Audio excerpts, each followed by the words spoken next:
Wow, so what a crazy 24 hours it's been for the Battlefield franchise. I don't know if any of you guys saw the video that I posted very early on this morning about the secret room Easter egg and the dog tag unlock. Well, as it happens, after you've unlocked that dog tag, there's some drips in the room coming from the drains above, and their behaviour changes, and a very clever guy on the BFEE Discord called Monotonist realised that these were Morse code, decoded them, and it translated to never be the same. And as it happens, if you go to ea.com/never be the same, you go to a splash page with a date, May 23rd, 2018, hashtag Battlefield. And the thumbnail for the page is also the horse picture that we saw in that secret room, so we know that this is legitimate. So it seems that we're going to get our first public glimpse at Battlefield 2018 on May the 23rd. Very exciting times. So the community today has been buzzing. There's been a lot of hype around this. I think it's fair to say that on the forums and on Reddit, on Twitter, all forms of social media, people have just been gagging to see some kind of trailer or announcement about the new Battlefield game for like 2 months now. And everyone has kind of hyped it up and been expecting, where's the trailer, where's the trailer, when's the trailer coming out, do we get the trailer today, you know, asking the developers on Twitter and everything. But finally, this Easter egg has revealed that on May the 23rd, we're going to get the reveal of Battlefield 2018. And it's fair to say that there's a lot of hype in the community, but also a lot of cautious optimism, I would say.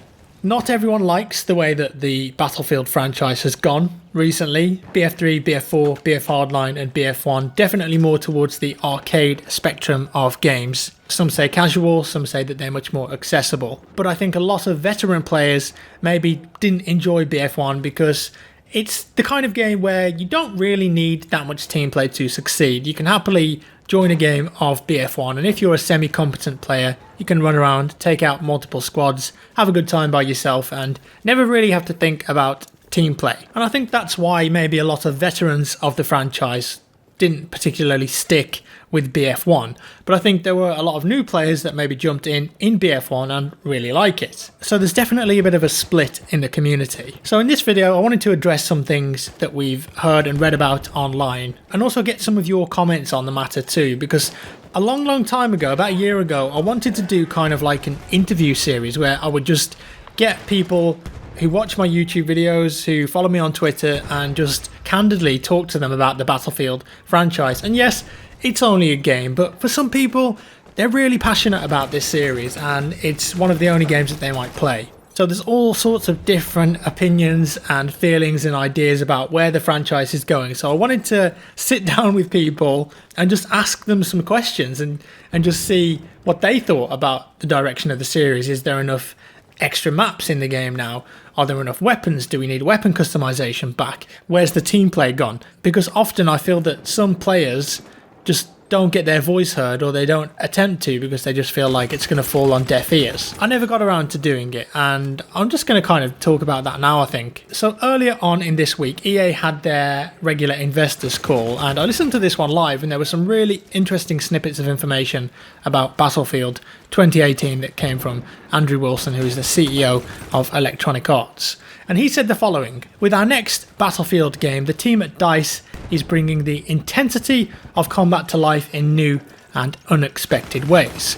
Every battle is unique, and every mode brings its own challenges, from the way you interact with the environment around you to compelling single-player stories to the next level of large-scale multiplayer that spans across multiple maps and modes. This will be a deep and fully featured shooter and ongoing service that will evolve with major new experiences for our community beginning right from launch. Building on the success of BF1 and taking inspiration from DICE's core DNA, the new game, BF 2018, will advance the state of the art for the franchise while still delivering gameplay and Battlefield moments that have captivated and grown our global community. And when you pair that with the message on this secret website, Never Be the Same, it does insinuate that perhaps the new game this year will be quite different to what we've been used to. And I'm sure that that's going to appease a lot of those veteran players who maybe left the series or didn't enjoy BF1 because they found it a bit too arcadey or a bit too solo focused. Also, he did say that single player is coming back too. I know single player has never really been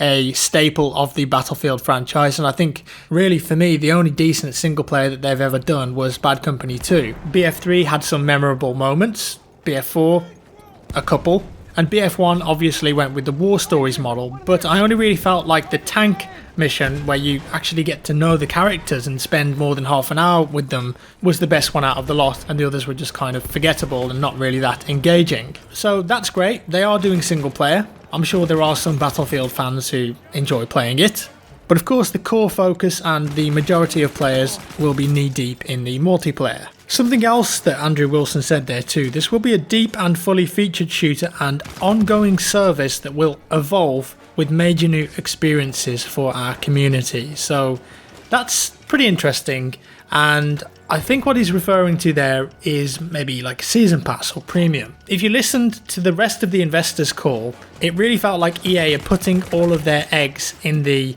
games as a service or a subscription kind of model, and they said that they felt like the industry was completely shifting in that direction, a direction in which perhaps you could play any game on any device. So say you've got a mobile phone, boom, you could play Battlefield on it, you could download it from your Origin account, or you want to get your Steam library on your phone, then you can stream it, play it on your phone.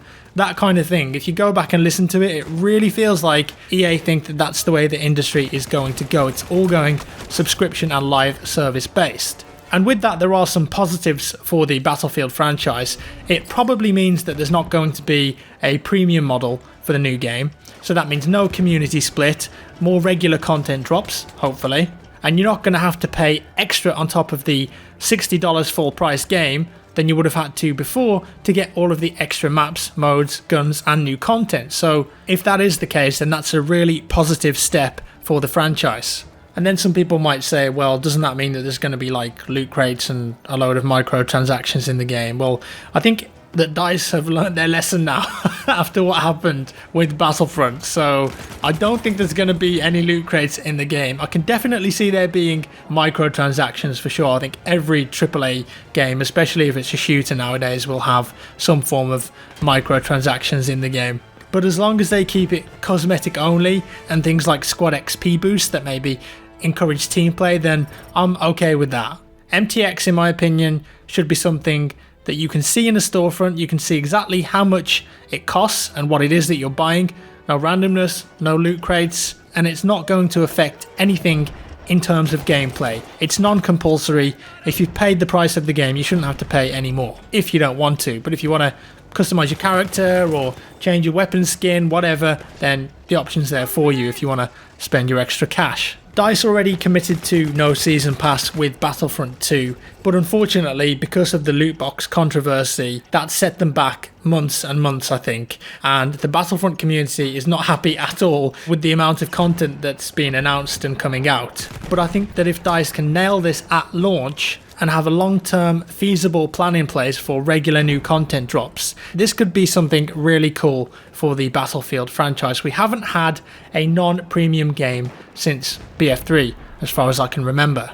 And if this is what Andrew is referring to, and there is no premium in BF 2018, honestly that just gets me really excited, because we've not experienced that in a Battlefield game as a community for such a long time now. So let's say that they don't have premium. Every time a new map pack or map or game mode or whatever comes out, then everyone's just going to be able to experience it straight away, and that means that the player counts are going to be higher, matchmaking will be quicker, and hopefully if the new content is good, then you'll be able to play it throughout the entire lifespan of the game. Whereas with all of the Battlefield games that have had premium, history just repeats itself and it's very predictable, where after 2 or 3 DLCs are released, everyone just gravitates back to the vanilla maps anyway.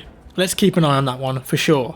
So back to the original point of the video then. If this is going to be a different Battlefield experience to what we've been used to, with the core features that we expect as a Battlefield fan, then what would you guys like to see change in the franchise?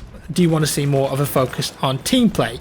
Do you want to see the gunplay change? Should they remove suppression? Should they get rid of the sweet spot on sniper rifles? How strong should the vehicles be in the game? Should they be really OP or really underpowered, like high skill cannons? What's the right level of destruction in a Battlefield game? Was there enough in BF1? Was there too much? What about the speed of the game? BF1's very fast paced. Older Battlefield games were much slower. Do people want to see it stay the same, or maybe go back to that slower pace? Maybe even get quicker? And perhaps if you're writing something right now in the comments below, think about what features you would like to bring into Battlefield games that perhaps other games have, and you think, hey, that would be really neat to get that in a Battlefield game. Just throw some ideas out there and how you feel about the direction of the franchise. I know a lot of people feel like that the progression in BF1, for example, was just awful, and it was a much better system in BF3 and BF4. So how would you like to see that change for the new game? And I'm going to go out of my way to read all of the comments on this YouTube video, because as I said, the Battlefield franchise and community is just so passionate about these games, and it's definitely something unique in the gaming world.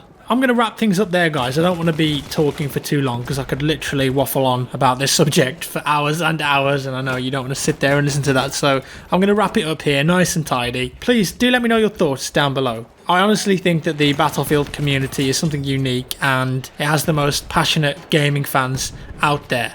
Let me know your thoughts below. If you enjoyed the video, give me a like. If you didn't, a dislike. Subscribe for more, and I'll see you in the next one.